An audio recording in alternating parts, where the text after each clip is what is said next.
야곱은 밧단 아람의 하란, 즉 외삼촌의 집에서 14년은 아내들을 얻기 위해, 그리고 6년은 재산, 재물을 얻기 위해 살았었죠.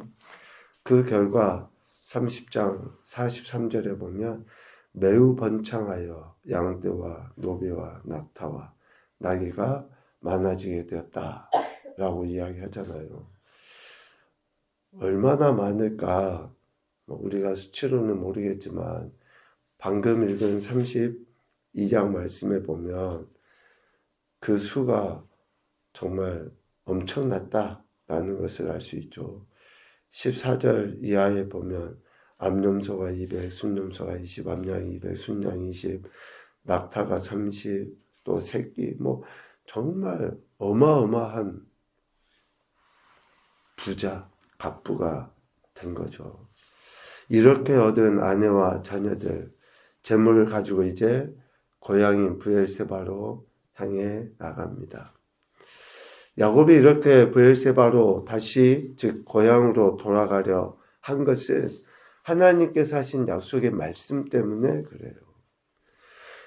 야곱이 브엘세바를 떠나서 밧단 아람으로 갈 때에 하나님이 나타나셔서 하셨던 약속의 말씀 있잖아요. 네 조상의 땅, 내 족속에로 돌아가라 하신 그런 말씀들. 그리고 또 야곱에게 뿐만 아니라 야곱을 잡으러 하는 외삼촌 라반에게도 하나님께서 나타나셔서 하셨던 이야기가 있잖아요. 31장 24절에 보니까 너는 삼가 야곱에게 선악간에 말하지 말아라. 야곱에게 뿐만 아니라 야곱을 잡으려 하는 라반에게도 하나님이 나타나셔서 이런 말씀들을 하셨잖아요. 그 말씀이 이제 실제적으로 이루어지게 되는 겁니다. 결국 야곱은 외삼촌의 집에 살면서 얻은 아내, 자녀들, 그리고 많은 재물을 이끌고 이제 부모님을 향해서 또 형 에서를 향해서 나아가게 되죠. 오늘 32장 1절에 보면 야곱이 길을 가는데 이제 브엘세바로 가는데 하나님의 사자들이 야곱을 만나 줍니다. 야곱이 에서와 헤어지게 된 것은 실질적으로 장자의 축복을 야곱이 가로챘다는 것 때문에 에서가 야곱을 죽이려 했던 거 아닙니까? 그 때문에 이제 야곱이 고향을 떠나 외삼촌의 집에 오게 된 것. 그러니까 여전히 야곱의 생각에는 뭐예요? 형 에서가 자신을 죽이려고 한다고 하는 그 생각, 그 두려움, 에서에게 아직 감정이 남아있을 것이다 라고 생각한 거죠. 그런 두려움이 있을 수밖에 없습니다.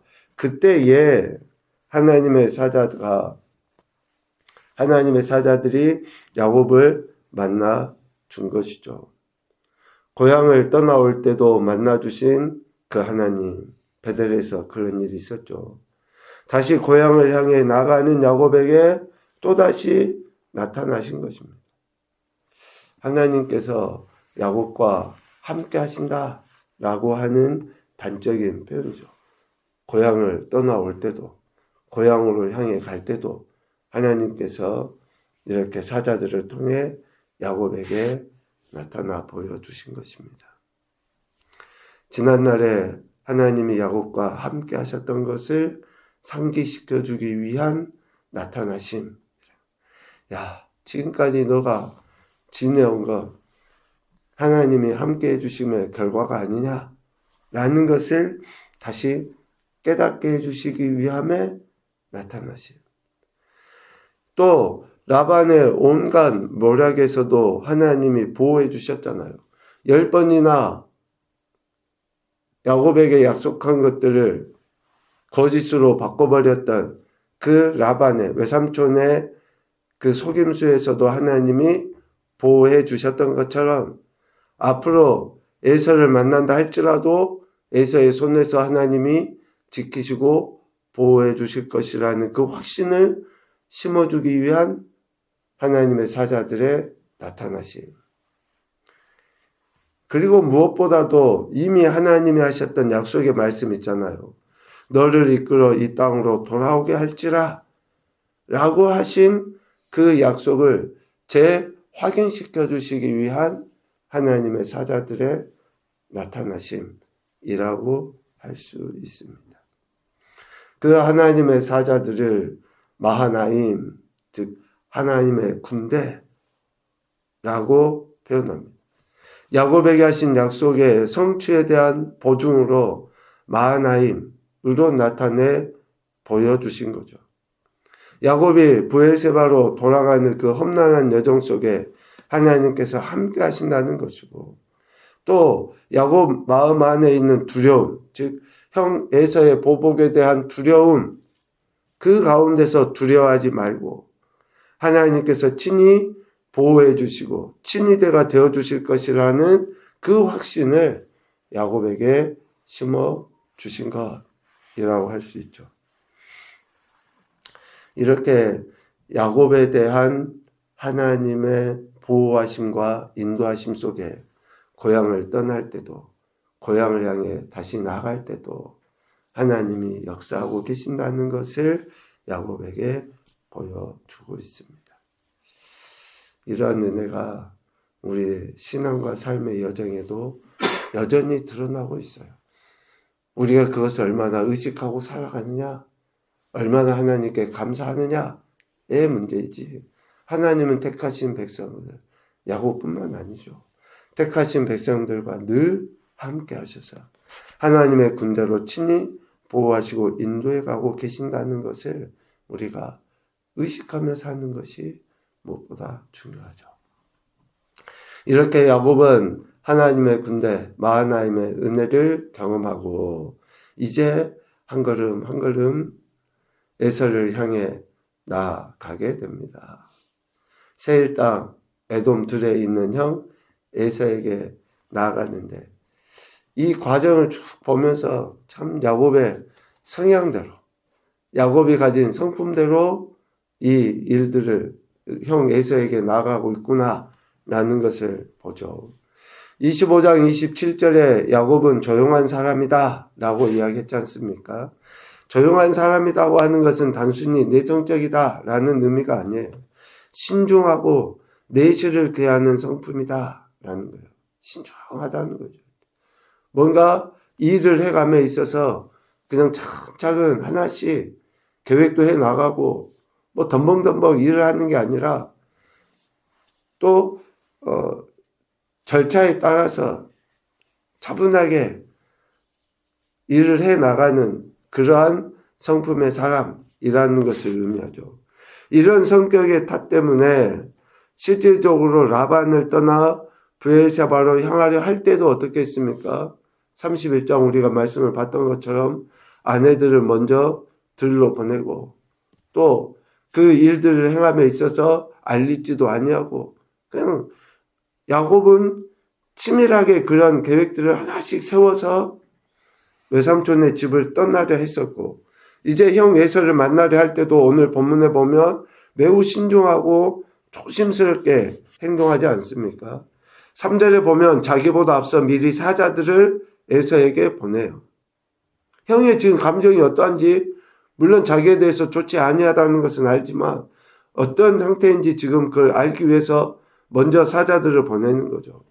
또 5절에 보면 소와 나귀와 양떼와 노비 같은 선물을 보내서 은혜 받기를 기대해요. 그냥 미리 선물을 먼저 보내는 거죠. 작은 선물이라도 받으면 사람들이 다 좋아하고 마음이 녹으니까. 그런데 그 선물이 그냥 자그마한 어떤 선물 자체가 아니잖아요. 오늘 양과 소와 노비와 이런 많은 것들을 먼저 보내지 않습니까?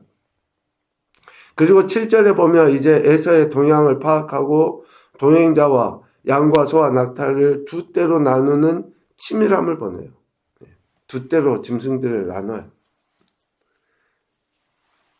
그리고 한 가지 더 중요한 것은 뭡니까? 11절부터 12절까지의 그 말씀 속에 하나님이 하셨던 약속의 말씀을 기억하고 하나님께 기도해요. 11절 내가 주께 간구하오니 내 형의 손에서 에서의 손에서 나를 건져 내시옵소서 하면서 이렇게 하나님이 하신 약속의 말씀, 하나님이 자신에게 은혜 베풀리라고 하셨던 그 말씀을 기억하고 하나님께 기도합니다. 먼저 사자들을 보낼 뿐만 아니라 선물을 보내고 또 짐승을 두 떼로 나눠서 한 떼가 이렇게 죽임을 당하게 되면 한 떼라도 보존하기 위한 이런 행태들, 그런데 보다 더 분명하게 하나님의 약속하신 말씀을 기억하고 기도하는 야곱의 그 모습을 보죠.